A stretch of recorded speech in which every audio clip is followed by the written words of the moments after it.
Alors bonjour à toutes et à tous, bienvenue en salle de trading sur dailyfx.fr, bienvenue à ce point de marché. Donc il est 15 heures.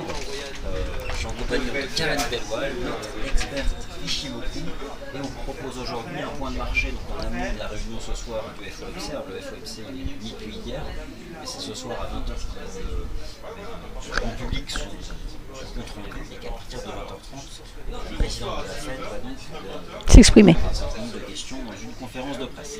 L'objectif de ce webinaire, et puis en attendant je vous laisse prendre connaissance de l'avertissement légal, c'est de revenir sur la tendance des devises sur le marché des changes, donc à travers les indices devises, sur lesquels nous allons appliquer l'indicateur technique Ishimoku et puis l'analyse chartiste standard. Alors, on a déjà un peu préparé pour le marché et on verra qu'il y a un certain nombre de vues qui convergent, d'autres pas forcément.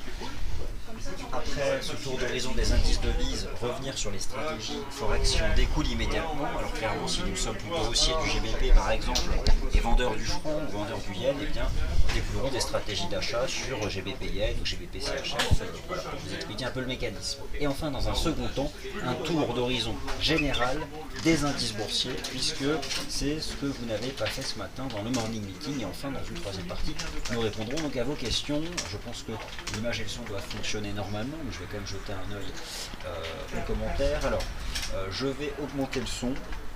Et moi, est-ce que vous m'entendez? Alors, le tien. Voilà, ça doit être quand même, je pense, nettement mieux. Puis n'hésitez pas aussi à augmenter le son chez vous. Voilà. Le son semble très lointain. Ok, donc ça va. C'est le tien qui est faible. Le mien est bon, le tien est faible. Un peu mieux. Son pas top. Écoutez, on fait un peu ce que l'on peut. Voilà, impeccable. Karen, c'est impeccable. Bon, c'est moi qui suis bonne, donc c'est pas grave si. Hein. Eh bien, bon, écoutez, on va faire plus ou moins ce qu'on peut. L'objectif, c'est que vous parveniez à nous entendre. Alors, Karen, bonjour. Bonjour, Vincent. Bonjour. J'ai changé de bureau, juste translation à gauche. Donc, ce que nous allons faire, c'est donc ce tour d'horizon. Donc, on va le faire de manière simple. On va commencer ici par la livre sterling. Donc, la livre sterling, vous l'avez ici sous les yeux à travers notre indice de devise, le pound index. Alors, vous connaissez cet indice. Ici, vous l'avez en temps réel. Vous avez ici donc cet indice en temps réel et il représente donc la tendance générale de la livre sterling. C'est-à-dire en nous appuyant sur cet indice ici que nous avons anticipé dès le lundi 8 septembre 2014, le comblement du gap baissier qui avait été ouvert le dimanche 7 septembre à l'ouverture du marché des changes. Et depuis, si vous avez lu régulièrement nos analyses, nous sommes régulièrement acheteurs de la livre sterling sur support. Alors le référendum sur l'Écosse c'est demain, donc on a quand même eu une fenêtre d'opportunité d'à peu près 7 séances pour mettre en place des stratégies d'achat du GBP. Il faut bien sûr maintenant rester prudent, mais cependant en restant vraiment, en utilisant simplement l'analyse technique, en restant quand même haussier, et clairement haussier sur cette paire de devises. Donc je vais ici ajouter l'indicateur Ishimoku pour entendre donc le point de vue de Karen sur la livre sterling de manière générale, ici donc sur le marché des changes. Hop. Donc voici l'indicateur Ishimoku sur le pound index. Donc là sur le pound index c'est simple, hein. On a eu donc le complément du gap ici. Vous voyez qu'on a cassé la Kijun qui nous a donné donc un signal acheteur sur la livre. On a fait une tentative à ce niveau-là de recasser pour repasser à la baisse et ça n'a pas fonctionné. Et là, on est en train de monter très fortement. Alors, ce qui est à surveiller là en Ishimoku, et c'est là où c'est particulièrement intéressant, c'est que vous voyez, on a un twist au-dessus. On a deux bougies bleues, donc il manque une troisième bleue. Donc, on pourrait très bien aller tester ce niveau-là. Par contre, de l'autre côté, vous voyez qu'il y a la lagging span qui est en train de buter à la fois sur le nuage et sur ses prix. Donc là, techniquement parlant, on ne peut plus acheter. L'index, là, pour le moment, est coincé. Hein, il est coincé à la hausse. Si on peut mettre une trendline ici, on va s'apercevoir qu'on est très légèrement au-dessus. Donc, c'est la même chose. Là, il n'est plus acheteur du tout, l'indice. Il faut impérativement attendre que la lagging span casse ses prix. Vous voyez qu'il y a la Tenkan en renfort, elle va être dans le nuage et il y a la Kijun derrière. Donc là, l'indice ne repassera vraiment haussier qu'au-dessus des 103,69. Et ce qui permettra ici de passer le twist. Donc un passage du twist ici, ce sera déjà une première information de velléité de montée au niveau de la livre. Et la clôture au-dessus sera une très bonne chose. Mais attention à la lagging span qui vraiment, vous voyez, la bougie a l'air de s'arrêter dans le vide ici, parce qu'elle n'est même pas sur ce niveau-là, mais c'est tout simplement la lagging span qui est coincée sur le bas du nuage et sur le bas de cette bougie-là. C'est aussi simple que ça. Donc il manque une troisième bleue. Donc voilà. En fait, ce qu'on va faire au fur et à mesure de ce tour d'horizon des indices de vie, c'est qu'on va retenir l'orientation générale. Nous sommes plutôt haussiers sur le GBP. Oui. Et nous croisons bien sûr cette anticipation haussière face à des monnaies qu'on cherche à vendre pour en venir tout à l'heure à des stratégies forex. Donc sur le GBP, clairement, nous restons à l'achat. Je vais juste voilà, baisser un peu le son chez moi. Donc, Baisser chez Karen et l'augmenter chez moi. Donc comme ça, je pense que ce sera voilà. C'est pas optimal hein, le son, mais je pense que quand même vous arrivez à nous entendre. Je compte sur vous pour l'ajuster à chaque fois qu'on tourne ici dans le changement de parole. Donc pour la livre sterling, voilà, nous sommes clairement favorables. Maintenant, qu'en est-il du dollar australien? Le dollar australien, c'est une monnaie qui a chuté, qui a d'ailleurs fait un point haut ici le 8 septembre. D'ailleurs, c'est aussi le 8 septembre hein, que les actions australiennes ont décroché. On en parlera tout à l'heure d'ailleurs de cet indice AUS 200, parce que Karen nous rappellera qu'il a souvent été précurseur des indices actions américains. Donc tout a commencé ici sur cet indice de devise, l'OSI Index, donc la tendance générale du dollar australien face notamment au dollar américain, au GBP et à l'euro, mais aussi au franc. Et bien nous avons observé la proximité de ce niveau de résistance majeur qui nous a invité à le vendre ou anticiper la baisse ici le 8 septembre. Alors depuis, les cours ont chuté, probablement en lien d'ailleurs avec les récents indicateurs macroéconomiques en provenance de Chine. Et à court terme, nous sommes donc ici sur l'indice devise revenu au contact d'un niveau de support qui, à peu de choses près, correspond à 0,90 $ sur l'AUD USD. Cependant, il s'agit d'un niveau de support court terme qui se confronte à une résistance majeure de long terme. Cela suggère qu'une reprise technique intervient à court terme, ce qui est le cas actuellement sur l'AUD USD, probablement trop éloigné de ces indicateurs de tendance à court terme. On parlera notamment de l'écart à la moyenne mobile à 20 jours. Cependant, à moyen long terme, après une telle chute ici verticale, on sort un peu du cadre de la construction de ce mouvement haussier et nous restons donc désormais prudents et nous préférons, en tout cas je pense qu'il faut davantage chercher à vendre sous résistance cet actif lorsqu'il testera justement une bonne résistance. Donc à court terme on est plutôt sur un support. Donc retenons quand même que à moyen long terme la situation devient maintenant un peu compliquée. Je vais ajouter l'Ishimoku pour avoir le point de vue de Karen sur cette OSI Index. J'arrive pas à l'agrandir ton truc. Ouais, c'est pas... Ah si, voilà. Alors en Ishimoku, vous voyez que la lagging span est en train, elle a un fort support, hein, parce qu'elle a le nuage qui est ici, elle est en train d'attaquer la Kijun ici. Alors l'élément inquiétant, c'est ça. C'est-à-dire qu'ici on a une tentative de passage du twist, donc ça c'était une bonne chose. Normalement on aurait dû monter chercher ce niveau-là et on n'y va pas. Donc moi là, pour moi ça me dit que clairement l'OSI est très faible et qu'il n'y a aucune velléité de monter. Il est même en train de tenter de repasser à nouveau par ce twist. Donc si ce soir on avait une clôture en dessous du twist, ça serait la lagging span qui validerait à nouveau la cassure, puisqu'elle passerait dessous. Et vous voyez qu'en plus elle a des bougies faibles, donc il n'y a absolument rien pour la retenir, et de ce côté là il n'y a rien pour retenir. Donc là si on ne monte pas, si l'index ne monte pas d'ici ce soir chercher la Kijun, c'est baissier, hein, et donc c'est une vente sous ce niveau là. C'est ce niveau là qui est critique, au-dessous de 120,83 c'est vendeur, et ça veut dire que le dollar australien repart fortement à la baisse. Voilà, donc en tout cas prudence sur le dollar voilà. australien. Bon, il y a un risque de cassure de support, oui. Peut-être qu'on pourra avoir une vente conditionnelle en cas de cassure des 0,90 sur la USD, ou vente sous une bonne résistance, on en parlera tout à l'heure dans le cadre des stratégies. Alors le Kiwi Index, voilà un graphique vierge. C'est compliqué d'avoir un positionnement sur le dollar néo-zélandais, sachant qu'il a quand même une orientation baissière ici depuis la dernière hausse de taux de la Banque centrale de Nouvelle-Zélande. Je suis curieux d'ailleurs de mettre l'indicateur Ishimoku pour avoir une vue sur la tendance générale du dollar néo-zélandais, puisque je suis un peu perdu sur ce mouvement-là à long terme. C'est franchement baissier. Néo-zélandais, franchement baissier. Ah bah franchement baissier. Hein. Là, on a une tentative d'inversement de tendance ici en recassant la Kijun. On n'est même pas monté chercher ce niveau-là. Il y avait un twist, il y avait une SSB, on n'est même pas allé la chercher. C'est-à-dire que la lagging span n'est même pas montée jusqu'à ce niveau-là non plus. Et là, vous voyez, on est à quelques points de la Kijun et ça repart déjà à la baisse. La lagging span ne peut pas passer puisqu'elle a des bougies qui sont un peu fortes. Hein, c'est sans doute ce qui a fait blocage.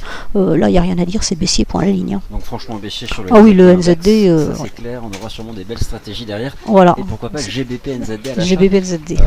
Puisqu'on peut déjà faire cette première synthèse, plutôt haussier, donc même fermement haussier sur le GBP. Bon, entre parenthèses, l'événement politique de demain, qui peut peut-être bouleverser certaines choses, mais globalement, globalement, je pense que derrière, la macro reprendra le dessus. Voilà.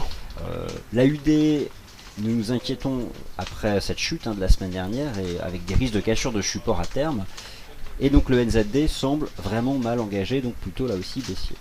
Maintenant, on va continuer et on va évoquer notamment donc le cas de... Alors avant de parler de l'euro, on va évoquer le cas du yen japonais. Alors avant d'indiquer l'Ishimoku, vous avez ici un indicateur que je vous ai déjà montré un certain nombre de fois. Il s'agit donc des chandeliers japonais hebdomadaires du yen index, avec un certain nombre de choses. D'une part ici une divergence baissière cachée, donc celle-ci on l'a mis en évidence vraiment au début du mois de septembre. Et puis c'est la deuxième semaine du mois de septembre qui a été fortement baissière pour le yen, hein, puisque le yen a abandonné à peu près 2% la semaine dernière, avec des spéculations de lancement d'un nouveau QE, d'un nouveau quantitative easing d'ici la fin de l'année par la Banque centrale du Japon. En tout cas, le PIB japonais s'est contracté d'environ 7% au second trimestre, selon les chiffres officiels, ce qui est énorme, essentiellement parce que la hausse de la taxe sur les ventes semble avoir fortement pénalisé la consommation bien au-delà des attentes de la Banque centrale. Donc le yen nous semble au bord du gouffre et nous vous proposerons tout à l'heure, et c'est déjà le cas sur DailyFX, vous le savez, nous avons assuré un suivi factuel de l'USD yen avec les cachures haussières. L'euro yen est surveillé par Adrian. On parlera notamment du GBP yen qui teste aujourd'hui ses sommets annuels et du CHF yen. Peut-être là des stratégies à mettre en avant. Je vais ajouter l'Ishimoku pour voir ce que nous dit l'Ishimoku sur le yen japonais index. Il est coincé par son nuage. Voilà, il n'y a pas grand chose à dire.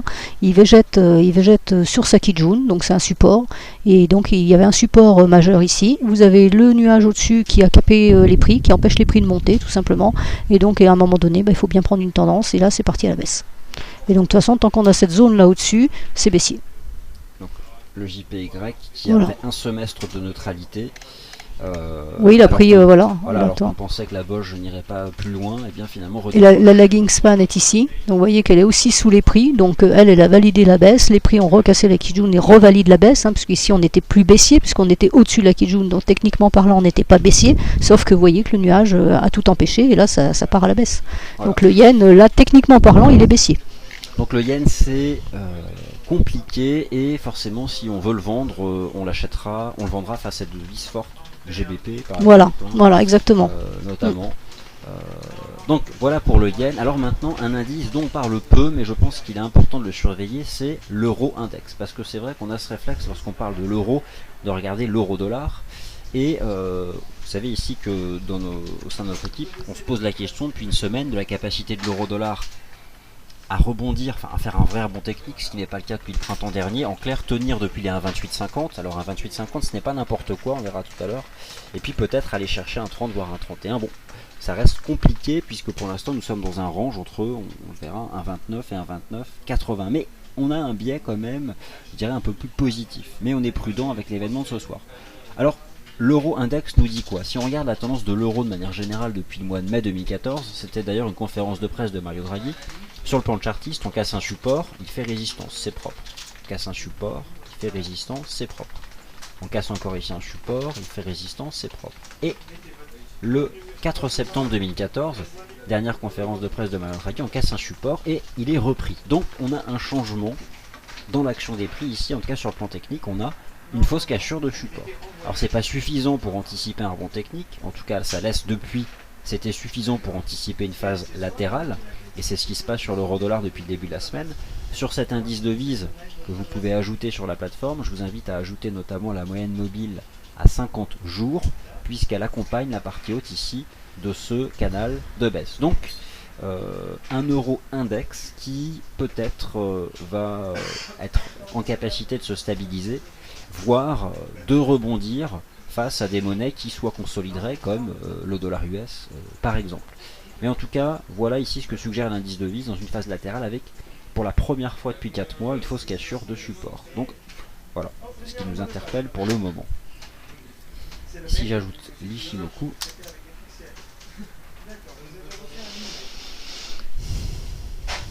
alors on est en tendance baissière, ça y a pas de, ça c'est clair. Ah. Il faut un Ishimoku pour le dire. Non, ce qui est intéressant, c'est de voir comme la Kijun capte bien les prix. À chaque fois qu'on a eu une tentative pour aller pour changer de tendance, un rebond, on voit bien qu'à chaque fois la Kijun a bien bordé les prix. Là, les prix ont hésité au-dessus et sont toujours au-dessus. Donc là, pour le moment, c'est neutralité totale. Alors vous avez Ouais, là on peut pas dire ça monte ou ça baisse. Bon, il y a une tendance baissière qui est affichée, on est sous le nuage, on est sous la Kijun. Bon voilà, les signaux techniques classiques de l'Ishimoku parlent d'eux-mêmes. Mais là, donc c'est du délice. Hein. Ça fait 4 jours qu'on est sur la Kijun, c'est-à-dire qu'on ne valide ni une cassure à la hausse, ni une cassure à la baisse. Donc c'est neutralité parfaite. Et vous voyez que si on casse à la hausse, on aura un nuage au-dessus. Alors il n'est pas très fort, il n'est pas très épais, donc ça peut être traversé. Voilà, en bas par contre si ça casse, ça casse et ça part, hein, c'est terminé. Hein. Donc, Mais là c'est neutralité totale. Voilà, il est revenu sur sa Kijun. À chaque fois, à chaque fois qu'il vient sur la Kijun, d'ailleurs on le voit hein, avec les mèches, il reste autour, il n'arrive pas à s'en dépêtrer. Là il est retombé fortement, il est revenu la chercher, il est retombé fortement. Donc ça c'est septembre. On est remonté chercher ce niveau-là. Donc vous voyez bien que la Kijun fait bien son rôle d'équilibre, de point d'équilibre sur donc 26 périodes. C'est un point d'équilibre majeur puisque les prix tournent autour. Voilà. Donc là c'est neutralité parfaite, hein. On n'est pas haussier, on n'est pas baissier, c'est neutralité parfaite. Ce qui est clair, voilà. On fera la synthèse juste après, puis ensuite on va aller sur des stratégies FX. Et enfin, on termine par le plus célèbre des indices devises. Donc on peut afficher un certain nombre d'indices devises, soit notre Dow Jones FXM dollar index, soit le dollar index standard, donc celui qui pondère essentiellement l'euro, qui est d'ailleurs je pense le plus suivi. Alors dollar américain, vous savez que nous on est à l'achat depuis le début du mois de juillet. D'ailleurs je pense qu'on a clairement attrapé le point bas, puisque nous l'achetons depuis le 1er juillet sur dollar US. Sauf que nous sommes dans une situation de surachat qui, alors elle n'est pas historique, mais on revient clairement sur du surachat vieux depuis, écoutez, là je regarde l'indicateur technique RSI, on est vraiment sur des records en termes de surachat. Alors le surachat n'a jamais été suffisant pour ne serait-ce que créer une phase de consolidation, mais on a un certain nombre d'indicateurs, des résistances chartistes, qu'il s'agisse de cet indice devise ou de celui que vous pouvez afficher, donc le Dow Jones FXM Dollar Index, qui laisse penser que ce marché pourrait respirer à court terme et revenir sur support, même si à terme on cherchera justement à acheter ces niveaux de support. Mais pour le court terme, en tout cas c'est un indice qui est suracheté. Alors je suis curieux d'ajouter l'indicateur Ishimoku pour voir ce que cela donne, mais j'imagine que ce sera sans appel. Et alors forcément c'est sans appel. Sans appel. Là, on peut effectivement envisager un retour sur le haut du nuage, mais vous voyez que le nuage est épais. Donc un nuage épais, ça veut dire que ça fera un support important. Donc là, clairement, le dollar index est haussier. Il est sorti de son nuage. Vous voyez que la lagging span a validé puisqu'elle est aussi sortie de son nuage. Là, vous avez ce niveau-là qui est un niveau support. Voilà. Donc ça, c'est le premier support à viser. Hein. Et le deuxième, éventuellement, ça serait ici. Ça serait bien qu'il y ait cette correction parce qu'à ce moment-là, ça renverrait d'autant le dollar index à la hausse et ça serait une bonne chose. Ça confirme les cassures. Toute cassure a besoin d'être confirmée. Et là, on est sorti du nuage. Ça n'a pas été testé. Là, on a fait une autre bougie. Ça n'a pas été testé. Donc là, il y a de fortes chances quand même qu'on vienne retester à un moment ou un autre. Ça, voir ce niveau-là. Alors, on a deux niveaux, mais il faut que ça revienne. Alors, il faudra quand même faire attention à savoir que là, on a un twist de nuage. Donc il faudrait qu'il y ait une correction mais que ça reparte rapidement parce que si ça repart pas rapidement, vous voyez, si on fait une trace d'une diagonale comme ça, on va se retrouver ici et là vous voyez que ça commence aussi à se rétrécir, donc on aura une faiblesse. Le support va s'affaiblir, on va dire. Le support est toujours là mais il s'affaiblit. Donc là l'astuce ça serait vraiment qu'on vienne dans les jours prochains, non c'est les semaines ça, on vienne dans les semaines prochaines tester ce niveau là et pour après repartir de plus belle. Voilà, donc l'idée est le fait d'anticiper un retour sur support du dollar US, qui est tout à fait en mesure ce soir de franchir toutes ces résistances en mode impulsif, mais dans un mouvement construit, technique, un tel retour sur support se traduirait par un euro-dollar qui irait chercher un 30,50, un 31 dollars. Donc, au final, si je fais la synthèse, et maintenant on en vient des stratégies sur le FX, je vais sauvegarder tout ça, et puis ensuite on répondra à vos questions, hein, on va rapidement aller sur les stratégies FX. Au final, on va retenir que celle où on a quelque chose de fort. Disons que l'euro, on a dit, c'était baissier à terme, mais à court terme, c'est neutre. Ça s'est neutralisé. C'est totalement neutre. Et donc, bien sûr, on parlera de la paire euro-dollar tout à l'heure, mais je vais exclure l'euro des stratégies FX. Oui, parce que oui, il ne donne rien. Là où ça semble assez limpide, c'est le yen. Le yen, donc, le yen, on a quelque chose qui est baissier. Le dollar US, fortement haussier, mais on pense qu'à court terme, il peut revenir. Il peut avoir une correction. Voilà. Le NZD nous semble extrêmement mal en point. Oui. La UD aussi, mais c'est plus mitigé la UD, c'est plus mitigé. Voilà, c'est moins évident. Et le GBP, par contre, haussier. Donc au final, on a GBP dans la catégorie des monnaies fortes, le NZD et baissier, le yen dans baissier. la catégorie des monnaies faibles. Et l'USD en fort. Et l'USD aussi en fort. Donc ce que je propose, c'est qu'on regarde notamment et qu'on croise le GBP avec les autres. Avec le NZD ZD, et le yen, yen. par exemple, comme des premières stratégies qui pourraient être intéressantes. Et commençons donc notamment par le GBP yen, qui teste actuellement donc, qui approche donc de ses sommets annuels. Karen, je te laisse donner ton avis. Que penses-tu du GBP yen? Tu peux changer d'horizon de temps si tu le souhaites. Non, ça va. Alors moi j'aime bien le GBP yen, d'abord parce que c'est une paire de devises qui est assez dynamique et qui donne des signaux qui sont très bons. Et là par exemple, vous voyez ici qu'on a eu un fort signal d'achat qui a été donné par la cassure de Kijun et par l'entrée dans le nuage, qui a été freiné par la lagging span sur ce Kijun. Mais là, ce qui était intéressant à ce niveau-là, et pourquoi on renforce l'idée de la hausse, c'est parce que vous voyez qu'on a eu une tentative de correction. Ici, on est descendu, mais on n'est pas descendu jusqu'au twist. La mèche s'est arrêtée avant, et on a fait une mèche avec un marteau, c'est-à-dire je n'ai pas les trois bougies rouges, pardon. On en a eu que deux déjà. On a eu ce mouvement-là qui est assez intéressant point de vue Ishimoku, et là on est en train de repartir fortement à la hausse. Donc pour moi le GBP yen est quelque chose de fortement haussier. Alors si on regarde en weekly ce que ça donne, parce que j'aime bien avoir une vue d'horizon, vous voyez qu'en weekly c'est absolument parfait aussi. L'information est très bonne aussi. Vous voyez que là c'est pareil, la Kijun a fait support. Hein. On a eu la cassure ici, donc c'est un ordre d'achat, enfin un signal d'achat, pardon. On est revenu tester dessus. La tentative de passer en dessous, et vous voyez qu'on est redescendu sur un autre niveau de Kijun qui était beaucoup plus long. Hein. On est descendu ici, qui correspond au bas du canal tracé par Vincent.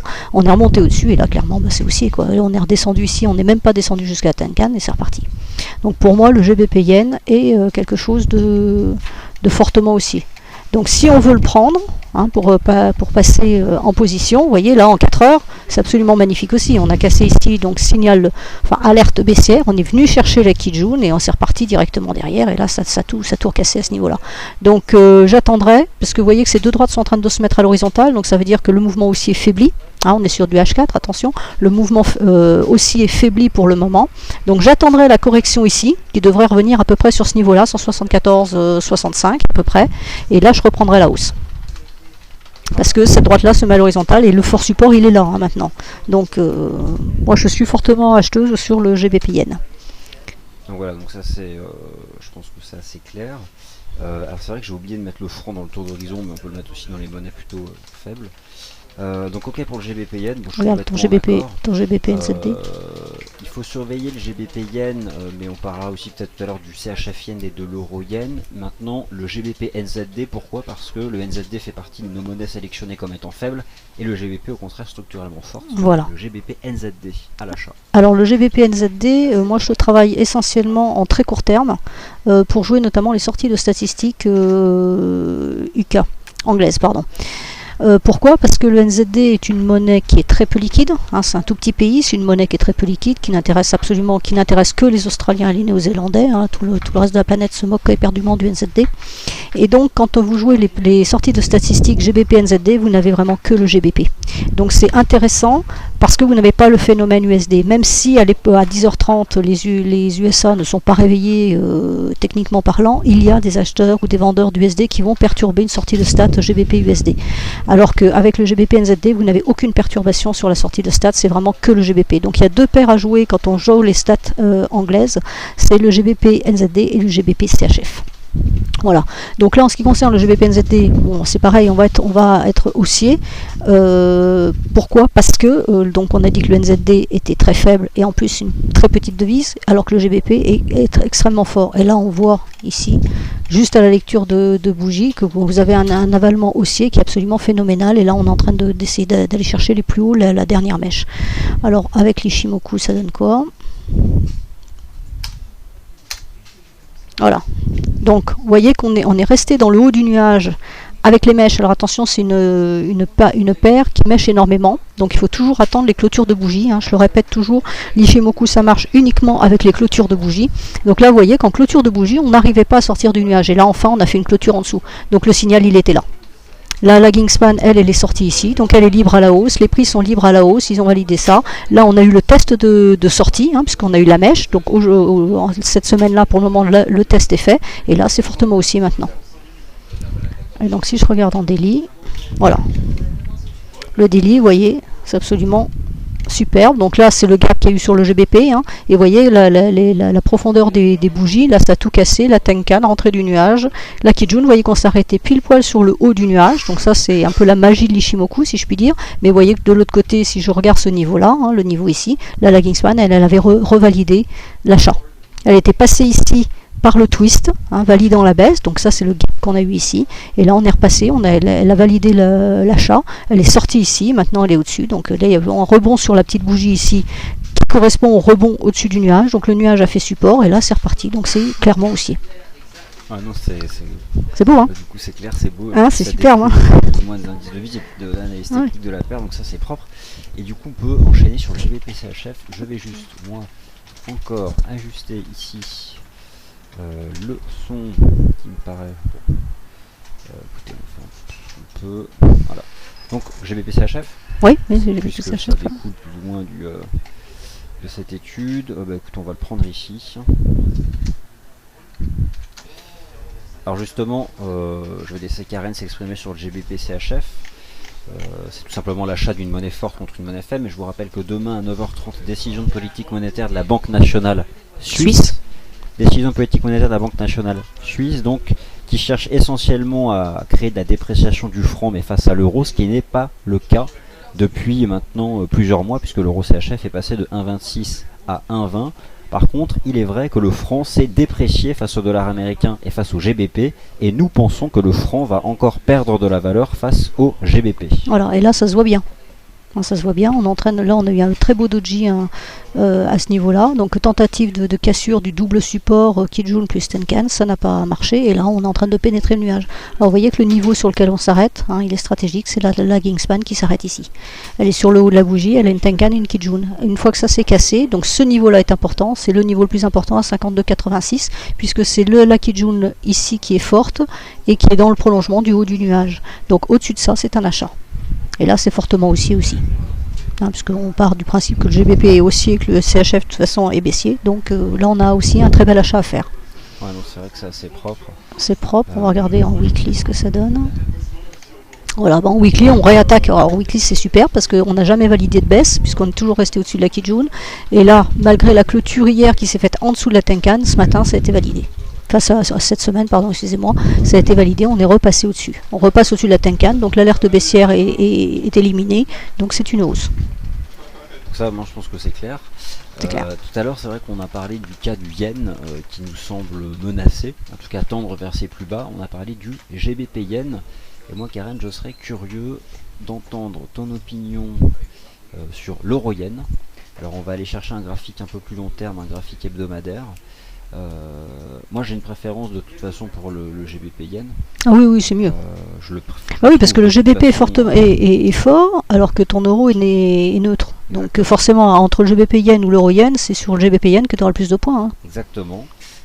Maintenant, l'euro yen, que penses-tu de cette configuration en toute objectivité? Voici ici deux éléments chartistes assez standards et je vais y ajouter l'Ishimoku pour voir ce que cela nous donne.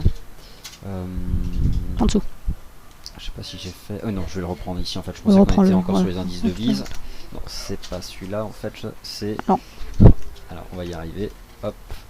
Et l'Ishimoku. Et là, et voici l'Ishimoku. Voilà. Donc. C'est limite, hein, c'est juste. Hein. Attention quand même. Ah oui, là c'est. Figure importante. Ouais, c'est intéressant. Hein. C'est intéressant parce que voilà, il y a la trendline supérieure, la trendline baissière qui est en même temps. Hein, on est vraiment dans un mouchoir de poche, là il y a vraiment un cluster de résistance, vous avez le haut du nuage sur lequel les prix sont en train de buter, hein, si on met bien gros là pour que vous voyez bien, vous voyez que là on est sur le haut du nuage, vous avez la Kijun en renfort et vous avez la trendline baissière qui est au-dessus. Ben, ça confirme ce qu'on dit depuis tout à l'heure. Hein. Ouais. Ah non, c'est clair. La lagging span, elle est neutre, hein, puisqu'elle est entre les deux, donc elle ne valide pas de baisse puisqu'elle est en dessous. En fait. Voilà, l'euro neutre. Hein, donc voilà. Alors elle peut passer relativement facilement parce qu'elle n'a qu'une Tenkan, mais justement c'est ce qu'a surveillé, c'est si une Tenkan l'empêche de passer, c'est un élément fort. Et là pour le moment c'est ce qui se passe. Ouais. Hein, donc là on a un cluster qui est vraiment très important. Donc malgré cette grande bougie bleue ici, moi je fais rien là-dessus. Hein. C'est à peu près clair. Non. Alors n'hésitez pas, je vois que dans le chat certaines personnes évoquent d'autres paires de devises, on pourra en parler. C'est vrai qu'on n'a pas évoqué le cas du dollar canadien tout à l'heure dans les indices devises, mais c'était globalement fort, mais on pourra en parler ensuite directement sur la paire de Le dollar devises. canadien il suit un peu le dollar US, hein, donc Voilà, c'est plus ou moins la même chose. Moi je vais quand même revenir sur un graphique de long terme de l'euro-dollar. Bon, vous avez compris, on a accompagné la baisse depuis les 1,40 clairement, encore plus depuis la cassure des 1,37 à la cassure des 1,35, etc., etc.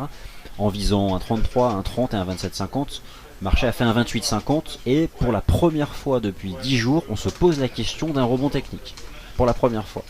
On a un certain nombre d'arguments pour ça, les écarts aux indicateurs de tendance, on a atteint un certain nombre d'objectifs de cours, la survente sur plein d'horizons de temps, etc., etc. Mais au final, on sait que l'euro reste baissier, mais finalement notre anticipation pour l'instant est en partie juste, puisque depuis une semaine nous sommes en range. Le fait de ranger, on ne baisse plus. Donc on a eu en partie raison. Maintenant, est-ce qu'on peut s'attendre à quelque chose de mieux, ou est-ce que, suite à ce range, nous allons tendre vers un 27,50? Alors ici c'est un graphique en données hebdomadaires de l'euro-dollar.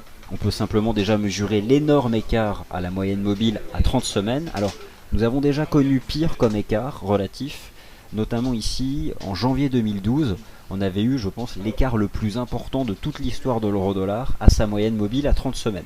Donc on a déjà eu un écart plus excessif, donc on peut tout à fait encore chuter. Cependant, 1,2850, l'euro-dollar construit un marteau hebdomadaire ici, ce qu'il n'a pas fait depuis le mois de mai 2014. Attention, à l'époque, d'ailleurs c'était pas exactement un marteau, mais on a à peu près le même type de chandelier, la mèche basse, ce qui avait laissé la place finalement à un range. Est-ce que là on peut s'attendre à un range ou à quelque chose de mieux? Alors on va voir si Ishimoku donne une réponse. C'est vrai que quand tu regardes l'euro index, clairement ça devrait être un range. Hein.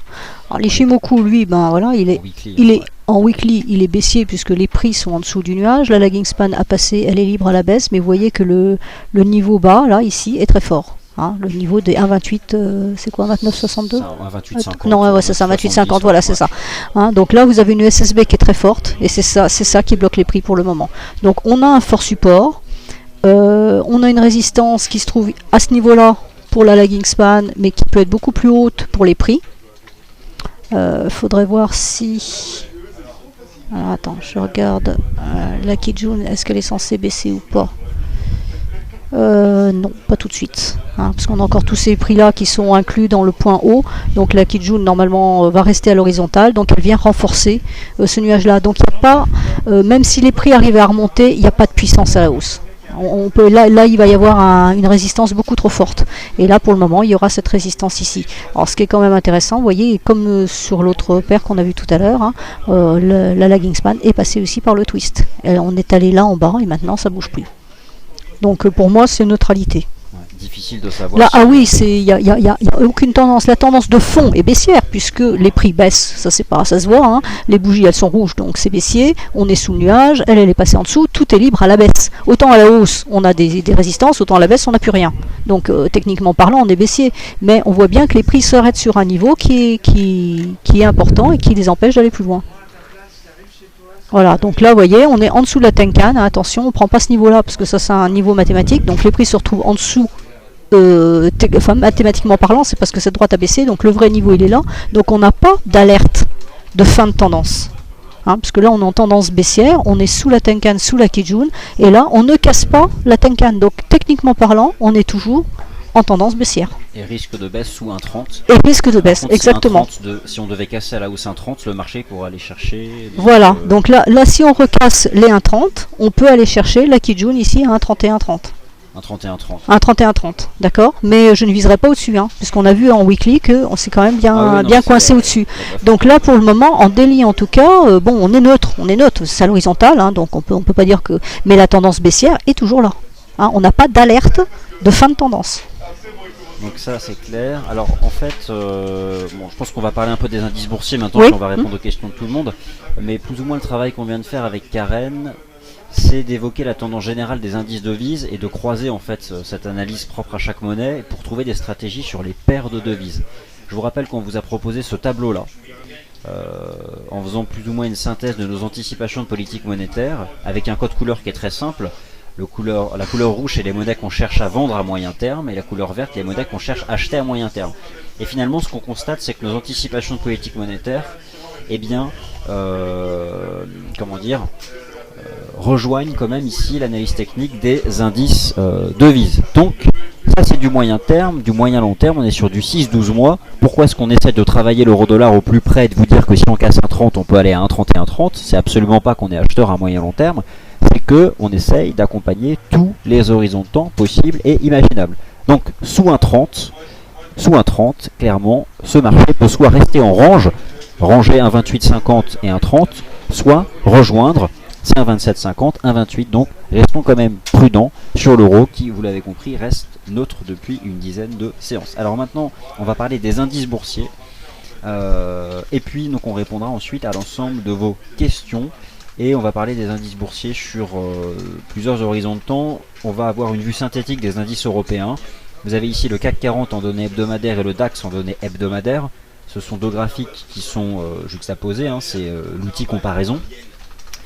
Moi je vais simplement mettre en avant le fait que la moyenne mobile à 30 semaines est très importante. Elle avait été cassée dans la correction estivale, elle a été reprise dans le rebond technique en place depuis le 8 août. Et ce qui est intéressant, c'est que cette semaine, on réagit bien sur ces moyennes mobiles à 30 semaines, qui sont plein de choses.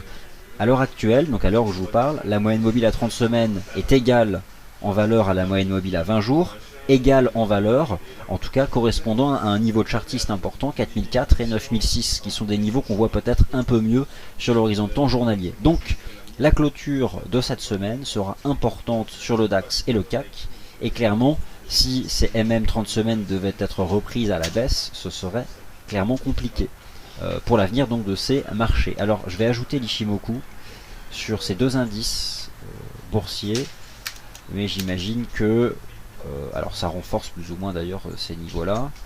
Donc hop, l'Ichimoku sur le CAC et le DAX à moyen long terme.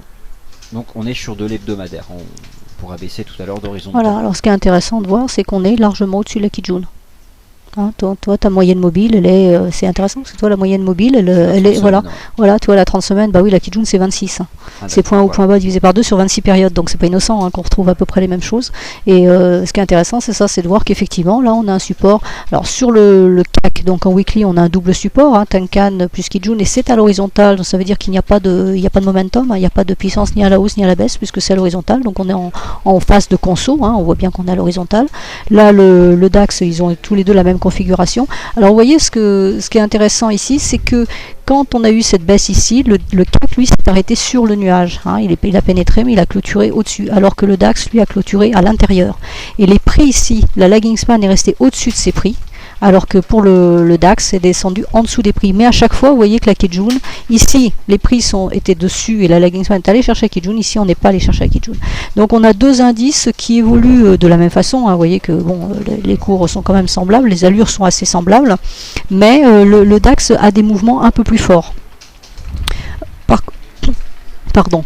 Là par contre, vous voyez qu'ici on a eu un avis de baisse qui s'est produit ici. Le DAX, lui, l'a donné beaucoup plus tard, puisqu'il l'a donné uniquement sur cette semaine-là.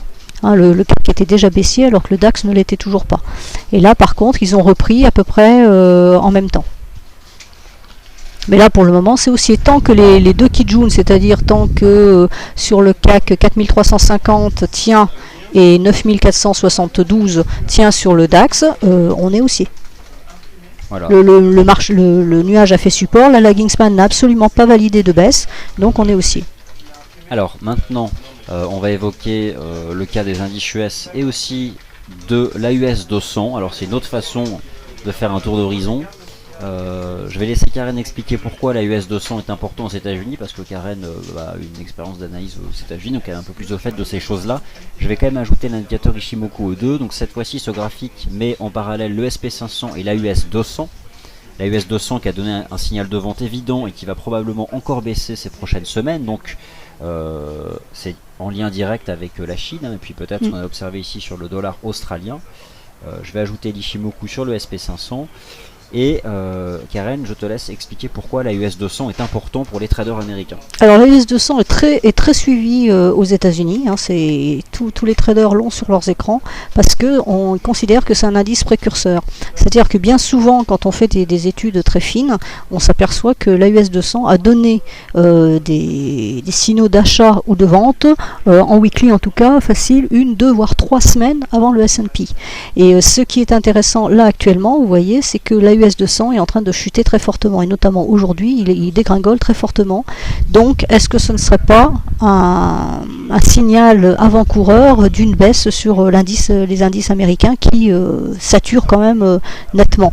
Donc là, vous voyez qu'il a cassé donc, le biseau tracé par Vincent, ça a cassé la Kijun, et donc là, on est en train de s'enfoncer, on va aller chercher le nuage. Alors, on a un petit peu de chance parce que le nuage est relativement épais, donc ça devrait faire support. Ce niveau-là est dans le prolongement de la Kijun qui est ici, qui va freiner en même temps la lagging span. Donc ça ne pourrait être qu'une correction. Et c'est ce niveau-là qu'on va surveiller, les 265. Si ce niveau-là est cassé, alors là, on pourrait avoir une forte baisse. Ça veut dire qu'on irait chercher l'autre côté du nuage. Et qu'on passerait donc en tendance baissière, puisqu'on serait de l'autre côté du nuage. Pour le moment, nous sommes en correction. Mais déjà, là, c'est une correction bien amorcée, puisqu'on casse la Kijun.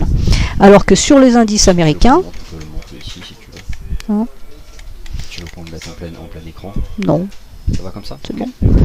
L'indice américain, lui, le S&P est désespérément haussier, hein, pour ceux qui désespèrent d'avoir une baisse. Pour ceux qui sont dans le bon sens, c'est très bien. Pour ceux qui ont vendu quand il fallait pas, c'est un peu plus embêtant. Vous voyez, on a bien rebondi là sur la Kijun.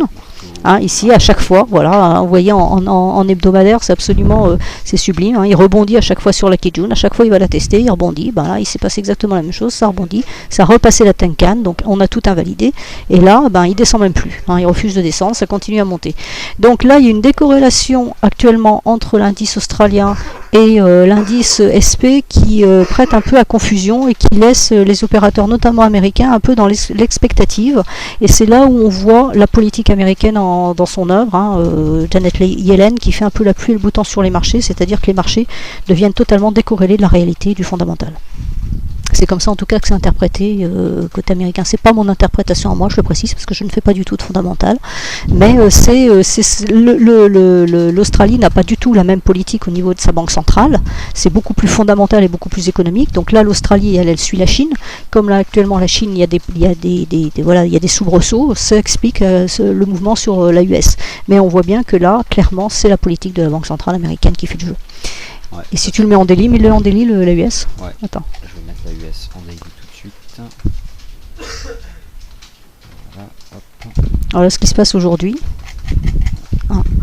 Voilà, vous voyez la forte chute ici. Donc hier, les cours sont tombés ici, on a fait un beau marteau, donc on aurait pu s'attendre aujourd'hui à une journée de correction vers le haut. Et vous voyez qu'on a ouvert sans mèche, donc c'est une ouverture propre, clean, et ça a chuté fortement. La Kingspan a complètement transpercé son nuage, a tout transpercé. Donc là, il y a un fort mouvement violent. Alors, est-ce que c'est simplement un effet chinois et ça va s'arrêter là, et dans quel cas ça ne va pas impacter le reste des marchés, ou alors c'est vraiment un signal avant-coureur de baisse sur les autres indices, ça ne serait pas impossible.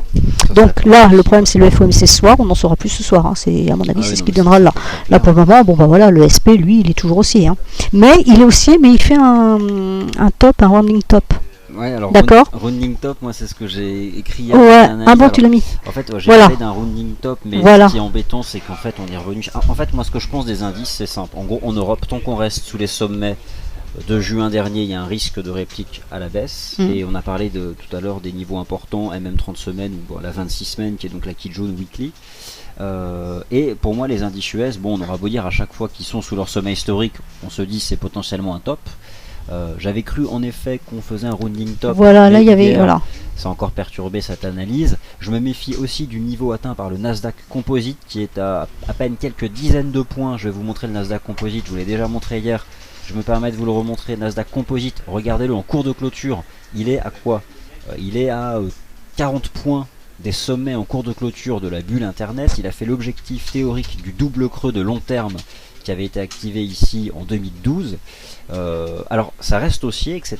Mais honnêtement, acheter maintenant, si ce n'est pas déjà fait avant, c'est quand même hyper risqué. Oui. Parce que on connaît les risques, hein, après un tel mouvement ascendant. c'est quand même compliqué. Et puis j'ai de toute façon toujours préféré acheter sur support qu'à proximité d'une résistance. D'un point haut. D'un point haut, voilà. Bah non. Non, mais là actuellement on n'est pas acheteur sur les indices. On n'est pas vendeur, mais on n'est pas acheteur. Ouais. C'est-à-dire pour le moment il faut être en attente. Je veux dire même le SP quand il est en train de faire sa bougie, il y a encore des plus hauts à faire. On n'est pas acheteur, on l'achète pas.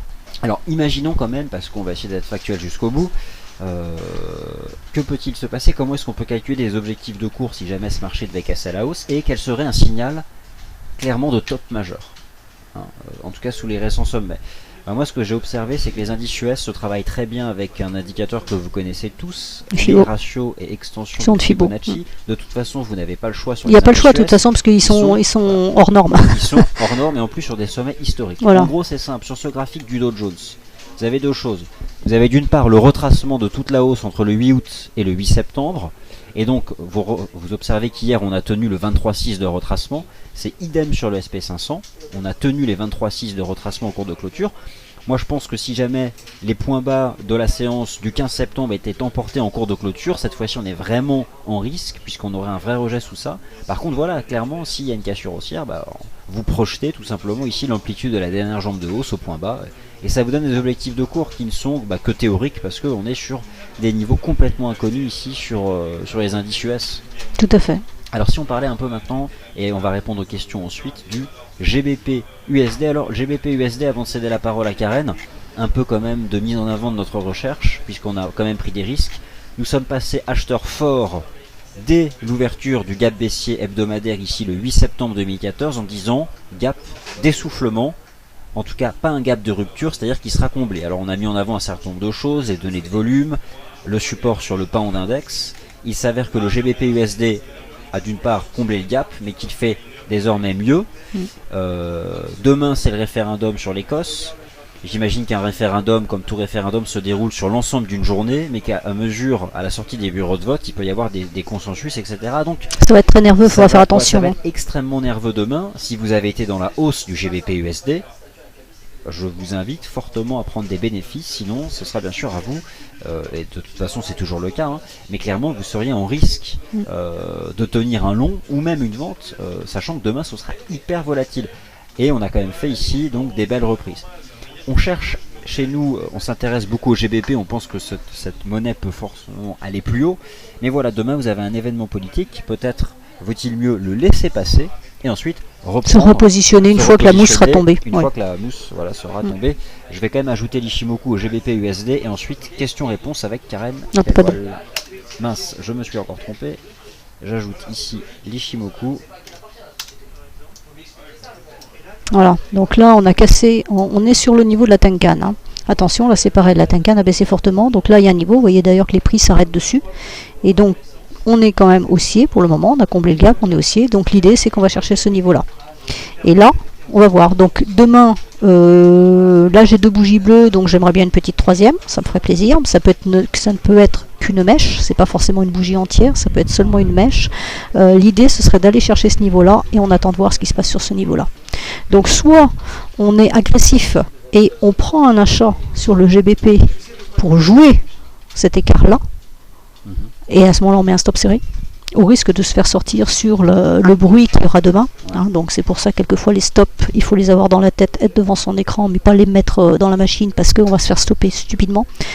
Et surtout là comme c'est un événement politique, c'est pas un événement économique, c'est pas une banque centrale, c'est rien, donc si on va avoir des sorties d'urnes à midi, à 16h et puis le soir, ça peut bouger extrêmement rapidement.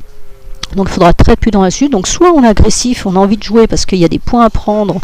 Et dans ce cas-là, on ne va pas sur le GBP USD, on va plutôt sur une autre monnaie type GBP NZD ou GBP Yen. Qui seront GBP NZD sera le plus neutre, puisque ça sera vraiment que le GBP NZD. On peut faire aussi le GBP CHF, tout à fait. Donc ça c'est de l'agressif, c'est de l'intraday, c'est du très court terme. Je veux dire, c'est même l'intraday et intraday, hein, c'est vraiment du très très court terme. On peut jouer cette troisième bougie-là. On peut jouer cette troisième bougie-là, mais sachant que ça peut monter très vite et redescendre aussi vite. D'accord ? Et par contre, après, pour quelqu'un qui veut prendre du swing, il faut impérativement attendre de savoir ce qui va se passer au-dessus de ce niveau-là. C'est ce niveau-là qui va être déterminant pour la suite. Pourquoi ? Parce que vous voyez que la lagging span, elle a énormément de potentiel à la hausse. Elle a que des petites bougies ici, donc ce n'est pas des freins. Ce ne sont pas des freins, excusez-moi. Donc elle peut passer tout droit. Et là, vous voyez que c'est pareil, ça peut monter. Et là, on a une faiblesse de nuage. Donc le GBP, voilà, c'est le résultat des élections. Exactement, mais moi j'ai un niveau à 1,7340. Hein. Ah oui, c'est le niveau que. Ah oui, c'est 1,7340, c'est un niveau qui. L'opportunité d'acheter, exactement. Sauf que là, il y a un événement qui vient perturber les choses. Dans notre technique, il y a un événement fondamental qu'il faut prendre en compte. On n'a pas le choix. Même moi qui n'en prends pas en compte, là, je suis obligé de le faire. Donc là, l'idée, c'est vraiment de jouer la Kijun. On joue la Kijun, point barre, on sort et on attend. On sort tout et on attend. Et en fonction de ce qui va se passer sur ce niveau-là, on rachète. D'accord. On rachète ou on vend. Hein, voilà. Je suis d'accord. Chaud GBP, on va dire. Enfin, dernière paire de devises et après ces premières questions-réponses. On vous a expliqué qu'on a vendu l'AUD le 8 septembre. On a commencé à se dire que sur 0,90 pour tout un tas de raisons, cette paire pouvait rebondir, c'est ce qui se passe. L'analyste Chartis suggère qu'on peut revenir peut-être chercher 0,92, mais on a vu l'AUD quand même un peu plus neutre hein, que le NZD dans notre tour d'horizon des indices devises. C'est probablement la même question qu'on se pose désormais. Est-ce que Ishimoku suggère une amplitude pour un rebond technique qui a commencé il y a 48 heures? Bah là, je dirais Ishimoku, il nous donne rien du tout parce que la Kijun est à l'horizontale et la Tenkan est ensemble, donc on a une double résistance ici et c'est à l'horizontale, donc ça veut dire que c'est neutre. C'est neutre.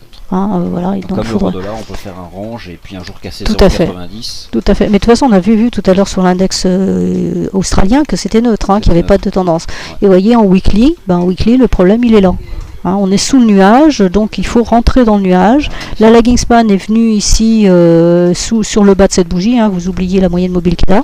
Elle est venue sur le bas de la bougie. Elle est à nouveau dans la bougie qui est ici. L'idée, ça serait qu'elle passe comme ça, hein, pour pouvoir avoir une hausse. Mais vous voyez qu'ici, vous avez une résistance qui va être très costaud, hein, en weekly. Et là, on est sous le nuage, donc on a eu cette violente baisse que je n'ai pas vue parce que j'étais en congé, mais elle est belle. Ah ouais, j'ai manqué quelque chose, ça se fait raquer, là, c'est clair.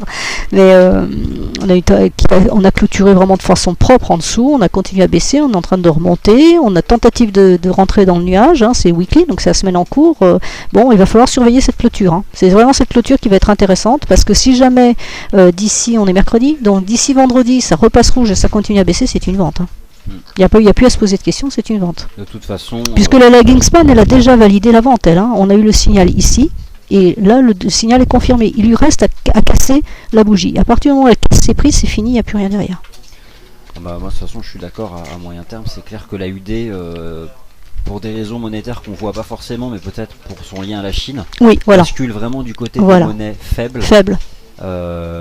D'ailleurs, c'est aussi peut-être ce qu'on peut voir déjà sur le prix des actions australiennes. Maintenant, essayons de déterminer des objectifs de cours à moyen terme. Il y a plusieurs choses. Déjà, on retrouve ici ce canal de baisse. Bon, en réalité, ce sont ces deux points-là, et puis la parallèle est reportée au top, ce qui permettait d'ailleurs d'attraper le point haut. Et on voit que finalement, il y a une possibilité à moyen terme, d'ici la fin d'année, de revoir 0,86, 50. Maintenant ici, si on part du principe qu'on a construit une pattern en épaule, tête-épaule, et que je peux essayer d'aller chercher les objectifs de cours théoriques, pour notamment donc les principaux, je vais les afficher comme ça on essaye d'assembler plusieurs méthodes. Et on retrouve aussi des niveaux de chartistes, on retrouve les 0,90 qui sont l'extension de 0,618, c'est généralement la première target, elle est faite rapidement, et c'est souvent ce qu'on peut viser d'ailleurs dans un trade où on espère avoir un objectif de court atteint. L'idée c'est qu'on ait un doute sur l'amplitude du rebond technique, soit un flat, soit un rebond à 92. Un rebond à 92 c'est short mais sans se poser de questions, on fait un flat, sinon la vente sur cassure des 0,90. Et dans ces cas-là, le marché reviendra assez vite à 0,89 voire 0,87. En tout cas, voilà. Donc, allez, phase de questions-réponses avec Karen Pelwal donc sur l'indicateur Ishimoku. Donc, c'est parti. Il y a pas mal de questions. Alors, quelqu'un qui pose une question tout à l'heure sur l'AUD-CAD. L'AUD-CAD, les analyses sont semblables à l'AUD-USD, hein, puisque l'USD et le CAD sont quand même fortement corrélés. Donc, à quelques variations près, c'est grosso modo la même chose. Hein. Alors je regarde en fait uniquement les noms des actifs qui sont cités, au-delà des remarques sur le son. Alors on a vraiment essayé d'optimiser, mais je pense que concrètement vous êtes quand même assez nombreux à avoir entendu, c'est ce qui compte. Donc Voilà, le son est mieux. Ok. Quelqu'un qui m'a posé la question, voilà, tout à l'heure sur les paramètres de l'Ishimoku, voilà, 72244, donc visiteur, on n'utilise absolument pas ces paramètres-là. Ça ne veut absolument rien dire. Les paramètres, c'est 92652 et il n'y en a pas d'autres. Donc 92652. C'est 92652, ce sera toujours 92652. C'est ce qui est utilisé dans toutes les salles de marché qui utilisent Ishimoku. Donc ne mettez pas des paramètres qui n'existent pas. Vous n'aurez pas les bonnes informations et vous n'aurez pas, quand un support sur une Kijun de 26 est à un niveau particulier, ce sera sur un autre niveau et vous n'aurez pas les mêmes informations du tout, et en tout cas pas celles des salles de marché. Donc ça n'a aucun intérêt. Alors, nouvelle question sur l'USD-CNH. Alors, l'USD-CNH, je me permets simplement de commencer parce que l'USD-CNH, on vous invitait ici, avant même la cassure et l'accélération, à l'acheter. Ensuite, on vous a invité à l'acheter sur repli. Vous avez probablement ici, avec le pullback sur la moyenne mobile à 20 jours et l'ancienne oblique de résistance, un bon timing. Le point fort, c'est quoi? C'est que les devises comme le yuan, renminbi ou la UD semblent en difficulté. Le bémol, c'est quoi? C'est que nous anticipons une consolidation de l'USD, mais attention, finalement, dans toute l'appréciation estivale de l'USD, l'USD-CNH lui a chuté. Donc on peut partir du principe que l'USD-CNH fera sa propre vie. Vous avez peut-être ici, sur cette MM20 jours, un timing de positionnement. La moyenne mobile à 20 jours est assez limpide pour capter les cycles. Et là, donc, elle est en train de se retourner. Et je n'ai jamais regardé l'Ishimoku sur l'USD-CNH. Je vais donc découvrir comme vous. Et voilà, c'est un nuage qui a mis le bazar. Quand je dis à Nicolas, il faut qu'il regarde ses nuages. Voilà. Cette année, nuage. Ouais. Nicolas a un problème aussi avec les nuages. Donc, vous voyez, voilà.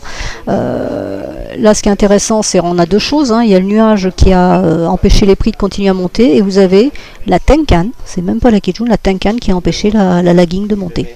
Donc ça, c'était un point fort. C'était un point fort qu'on n'irait pas plus haut. Donc là, on est allé chercher le nuage, on est revenu ici, et là, on casse la Kijun, donc qui est en même temps que la Tenkan, parce que la Tenkan est dedans, on la voit pas. Et là, la Gingspan est en train de repasser sous les prix, donc on est en train de revalider une baisse. Et si je regarde à moyen terme, qu'est-ce que cela peut...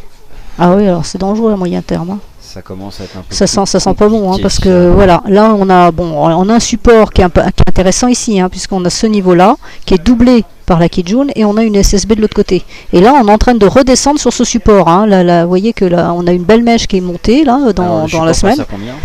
Le support il est à 6,14. Ouais, 6,14. Voilà, 6,14,30 exactement. La SSB c'est 6,14,30. Peut-être un point d'achat, mais risqué quand même. C'est risqué. C'est-à-dire que moi, je serais plutôt en train d'attendre que ça casse pour vendre. Pourquoi? Parce qu'il y a ça derrière. D'accord. Là, de visu comme ça, j'ai pas envie de l'acheter. D'abord parce qu'on a une tendance quand même baissière avant. Donc on ne part pas vraiment vers la hausse. On a vu qu'au niveau daily, il y avait quand même des obstacles à la hausse.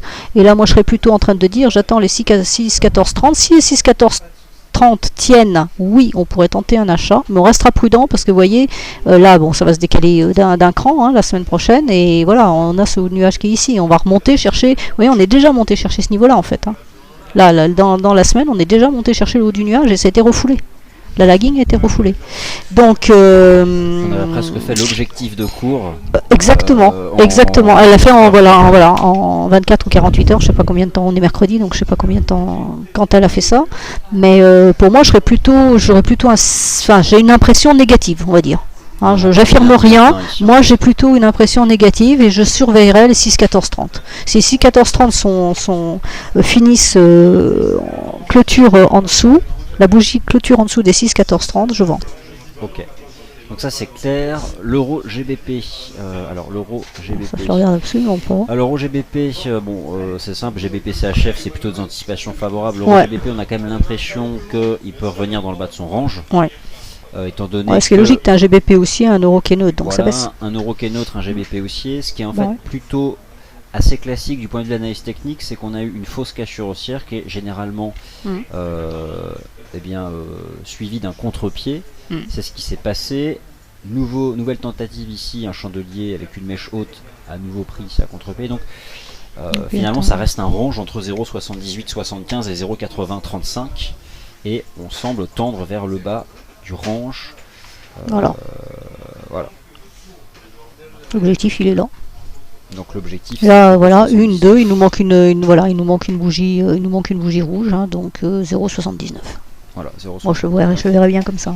GBP CAD, alors GBP CAD, GBP Ah, c'est CAD. GBP USD. Alors GBP CAD, en ce qui me concerne, nous vous avons invité à passer acheteur au lendemain du gap baissier sur le GBP et surtout aussi parce que nous avions un Loonie Index sous résistance. La cible se situait ici à 1,7950, elle a été faite. Qu'en pensez maintenant? Eh bien, je vais connaître l'avis d'Ishimoku. Monsieur Ishimoku. Bah, on a eu un signal d'achat ici qui a été invalidé le lendemain. Voilà. Hein, donc là, il y a eu le comblement du gap. On est monté au-dessus, donc ça partait plutôt bien. Signal d'achat derrière et invalidé immédiatement puisqu'on a retraversé la Kijun. Alors la lagging span, elle est sans intérêt parce qu'elle a énormément de marge à la hausse comme à la baisse, donc elle ne nous intéresse pas ici. Là, ce sont les prix qui sont coincés entre la Tenkan et la Kijun Donc, ici. cette paire en GBP Donc ne nous intéresse pas. cette paire, exactement, c'est ce que je dis, GBP4, ça n'a pas d'intérêt. Aucun Aucun intérêt. intérêt. GBP CHF, USD, yen. GBP NZD Voilà, NZD et yen. GBP USD. Mais Voilà, après, donc GBP4 n'a aucun référendum. intérêt. Donc le GBP4 a retiré désormais de vos listes de trading, en tout cas à court terme. Ok, super. Alors H8, l'Ishimoku, on regarde pas. Ouais. Ishimoku en H8 sur le DAX. On regarde pas. Bah regarde, mais le H8, je le proscris, hein, c'est pas une unité de temps à regarder. Qu'est-ce que tu regardes plutôt toi à court terme? H4. Le H4. C'est le H4. Alors ça charge. Donc je pense que tu as le DAX ici en H4. Donc, Ah. tu peux leur répondre, tu peux mettre en plein écran. On va, si tu on veux. va regarder en H8 alors ce que ça donne. H8 c'est pas du tout une unité qui est tradée, hein, donc il faut regarder les unités qui sont utilisées par les professionnels. Et le H8 n'est pas utilisé du tout par les professionnels. Cliquer ici. Si tu cliques tout. Ouais. Ah voilà, oh, c'est magique. Hop. Voilà. Donc H8, la seule chose que je peux dire, c'est qu'on est juste au-dessus de la Kijun. Donc pour le moment, bah, c'est haussier, hein, puisqu'on a une validation au-dessus de la Kijun. La lagging span peut monter, donc voilà, c'est pas... Ah, le H4 est beaucoup plus parlant. Pourquoi? Parce que le H4, on voit qu'on est au-dessus de la Kijun aussi, mais on est dans le nuage. Donc on est en situation totalement neutre. C'est pas gagné sur les indices. Hein. Non, là, et là, la lagging span, bon, elle peut passer ici, hein, elle arrive sur des bougies. Alors bon, évidemment, c'est les bougies FXCM, on dira rien. Les bougies spéciales FXCM. Comme là. Alors on voit plus rien. Il faut mettre, ah bah tiens, elle est là, la gomme, regarde, eraser. On fait gommer. Et donc là, ça pourrait passer, bon, même si on enlève cette bougie-là, il y a l'autre, hein, de toute façon, que ça peut passer. Mais voyez pourquoi le H8 n'a aucun intérêt, et le H4 a un intérêt. Voilà, donc là, pour le moment, le DAX, j'ai envie de dire, voilà, en H1, on est sur la Tenkan. D'accord, donc c'est bien neutre aussi, les bougies sont sans intérêt. Ça, le support est ici. La lagging span, vous voyez qu'elle n'a pas beaucoup de marge à la hausse puisqu'elle a la SSB qui est ici à 9700, hein, 9705. Donc il n'y a pas énormément de marge à la hausse, sauf si vraiment ça explose. Là, il faut maintenant un catalyseur. Ouais, donc difficile de savoir si la phase de correction qui a débuté le 8 septembre reprendra le dessus. Ici, on va poursuivre cette tendance en place. Bon, il y a un certain nombre de seuils dont on a parlé. Techniquement parlant, on est haussier puisque les prix sont repassés au-dessus du nuage. Ouais. Donc, techniquement parlant, c'est haussier. Hein, la baisse qu'il y a eu avant, donc cette correction qu'on a eue avant, elle est finie. Elle est terminée, on est reparti au-dessus, on est en hausse. Maintenant, est-ce que la hausse va continuer ou pas? C'est là où il y a une incertitude parce que la lagging span, elle est coincée. Elle est coincée par ça. Donc, on peut avoir un catalyseur qui peut être le FOMC ce soir. Hein. Ça peut être un catalyseur qui l'a fait enfin casser. Et à ce moment-là, oui, dès qu'elle passe là au-dessus, c'est bon. C'est un achat. Mais là, pour le moment, vaut mieux pas prendre de position swing. Là, on est sur une troisième bougie qui donne absolument rien, hein, parce que c'est une troisième bougie bleue qui ne donne rien. Donc... Ok. Et le CAC c'est de toute façon la même chose. Oui, le CAC, ouais. Voilà, bon.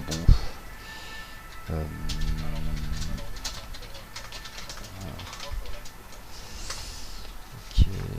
Alors Daniel 167. Alors la US 200. On en a parlé tout à l'heure, oui, on a vu forte baisse. Hein. On en a parlé tout à l'heure. La UDK, est-ce que ça présente un intérêt? Aucun. Alors vraiment aucun intérêt. Hein.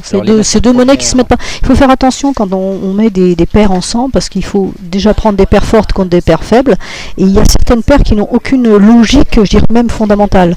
Et si on veut faire des points sur certaines paires, il faut quand même qu'il y ait une certaine logique entre les deux morceaux de la parité. La UDK n'a aucun lien économiquement parlant, c'est une paire qui n'a pas d'intérêt. Donc et oui, on peut faire tout, on peut en prendre une à gauche, une à droite et mettre ça ensemble, mais ça ne vous donnera pas de points. Conseilles-tu un achat sur GPN se trouve à 5 pics une résistance, n'est pas mieux d'attendre cassure pour rentrer. Donc c'est sûr que là... Oui, non mais attendez, on a dit que c'était haussier, on n'a pas dit qu'il fallait acheter aujourd'hui. Exactement. Il ne faut pas tout confondre. Hein. Donc là, le GBP Yen, on va le regarder en 4 heures pour savoir si, voilà, GBP Yen, et non, si, alors on l'a dit qu'il fallait attendre la correction. Hein, vous voyez qu'en 4 heures, c'est fortement monté, il faut attendre une correction pour rentrer. Mais le GBP Yen est haussier. Voilà, donc c'est pour dire que ceux qui veulent vendre, ils s'abstiennent de vendre. Maintenant, on peut l'acheter, mais là, il faut attendre une correction. Donc, il ne faut pas nécessairement l'acheter là, dans le quart d'heure qui suit. Voilà, hein, ça a trop tout monté, là, en une heure, c'est pareil, ça sature, il faut attendre la correction. Mais fondamentalement, c'est haussier. Voilà, on a 2 bougies, il en faut une 3e de toute façon, mais ça serait bien que ça corrige un peu avant. Ouais. Moi, je dis, ce qui m'intéresse en GBP Yen, c'est ça. C'est cet indice-là, qui est absolument super, parce qu'on ne va pas le chercher, on ne traverse pas évidemment, et surtout on ne va pas le chercher, on n'a que 2 bougies baissières, on n'en a pas 3, donc ça aussi ça veut dire que les acheteurs sont là, ils sont présents, donc c'est pour ça que je dis que c'est haussier. On a cassé le point haut, il fallait acheter là, à la cassure du point haut. Ouais, c'est propre. Bah oui. C'est propre. Alors, dernière question. Hein, moi sur l'Ishimoku en scalping, ça marche aussi ou pas? Bah oui, puisque moi je l'utilise en très court terme. J'aime pas le terme scalping parce que je vais pas chercher 1 ou 2 points, ça m'intéresse pas. Mais pour aller chercher peu de points et en très court terme, oui, c'est ce que je fais quand je fais toutes les sorties de statistiques. Je ne me base que sur l'Ishimoku.